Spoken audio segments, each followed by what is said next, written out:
என்ன வேலை பாக்குறீங்க? எந்த ஊர்ல இருக்கீங்க? மதுரையில எந்த ஊரு? உங்களோட பேர் என்னன்னு சொல்லிட்டு நெறைய பேர் கேட்டிருந்தீங்க. ப்ராப்பரா எதுவுமே சொல்லாதனால அதுக்காகவே இந்த லாங் வீடியோ. அதுக்கு முன்னாடி நம்ம YouTubeல 20,000 ஃபாலோவர்ஸ் ரீச் பண்ணிட்டோம். அதுக்கு சப்போர்ட் பண்ண போற எல்லாத்துக்குமே ரொம்ப நன்றி. இப்ப விஷயத்துக்கு வருவோமா? என்னோட பேரு ஜான்சி ராணி. சொந்த ஊர் மதுரை மாவட்டத்துல அலங்காநல்லூர் பாலமேடு பக்கத்துல சேந்தமங்கலம்னு சொல்லிட்டு குட்டி கிராமம். அம்மா குட்டியா ஊர்லயே ஒரு மளிகை கடை வச்சிருக்காங்க. அப்பா விவசாயம். மிடில் கிளாஸ் ஃபேமிலி தான். அக்கா, தம்பி, நானுன்னு சொல்லிட்டு மொத்தம் 3 பேரு. ரொம்ப கஷ்டப்பட்டு தான் படிக்க வச்சாங்க. நான் ரொம்ப நல்லாலாம் படிக்க மாட்டேன், ஆவரேஜா படிப்பேன். பிரைமரி லெவல் 5th வரைக்குமே சேந்தமங்கலத்துல இருக்க கவர்மெண்ட் ஸ்கூல்ல தான் படிச்சேன். அப்புறம் ஃபுல்லும் ஹாஸ்டல். மதுரையில தமிழ்நாடு விமென்ஸ் பாலிடெக்னிக் காலேஜ்ல சிவில் இன்ஜினியரிங் படிச்சேன். படிச்சுட்டு இருக்கும் போதே வீட்டுல கல்யாணம் பண்ணி வச்சுட்டாங்க. கல்யாணம் முடிஞ்சு 2 வருஷத்துக்கு அப்புறமா என்னோட ஃபர்ஸ்ட் பாப்பா பிறந்தா. பிறந்ததுக்கு அப்புறமா தியாகராஜர் இன்ஜினியரிங் காலேஜ்ல இன்ஜினியரிங் முடிச்சேன். பிரெக்னன்சி, டெலிவரி, படிப்புன்னு சொல்லிட்டு ஃபர்ஸ்ட் 6 வருஷம் நானும் என்னோட பெரிய பொண்ணு இந்தியாலே இருந்துட்டோம். என் ஹஸ்பண்ட் அப்ப இங்க ஸ்வீடன்ல ஒர்க் பண்ணிட்டு இருந்தாங்க. இன்ஜினியரிங் முடிச்சுட்டு பெரிய பாப்பாக்கு 4 வயசு இருக்கும்போது ஸ்வீடன்ல ஸ்டாக்ஹோம்க்கு வந்தோம்.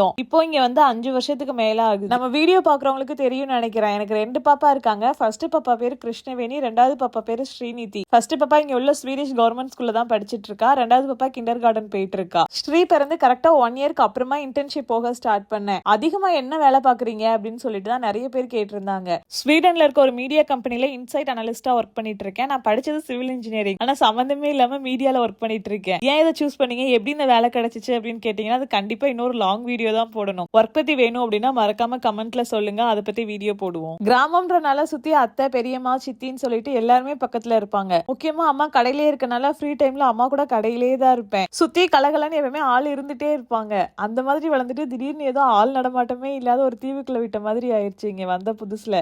இங்க தமிழ் ஃப்ரெண்ட்ஸ்லாம் இருக்காங்க, பட் நம்ம அடிக்கடிலாம் பார்க்க முடியாது. பேச ஒரு ஆள் கூட இருக்க மாட்டாங்க. பத்தாவதுக்கு ஊருக்கும் நமக்கு ஒரு கனெக்ஷனே இல்லாத மாதிரியும் ஒரு ஃபீல் ஆயிருச்சு. நான் ஸ்வீடன் வந்தப்ப நம்ம ஊருக்கும் ஸ்வீடனுக்கும் நிறைய வித்தியாசத்தை பார்த்தேன். எனக்கு சிலது ரொம்ப ஆச்சரியமா இருந்துச்சு.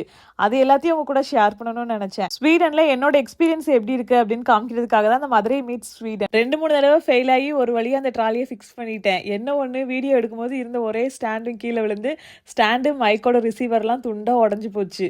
அதனாலேயே வீடியோ மட்டும் எடுத்துட்டு மைக் இல்லாம வாய்ஸ் ஓவர் கொடுத்துட்டு இருக்கேன்.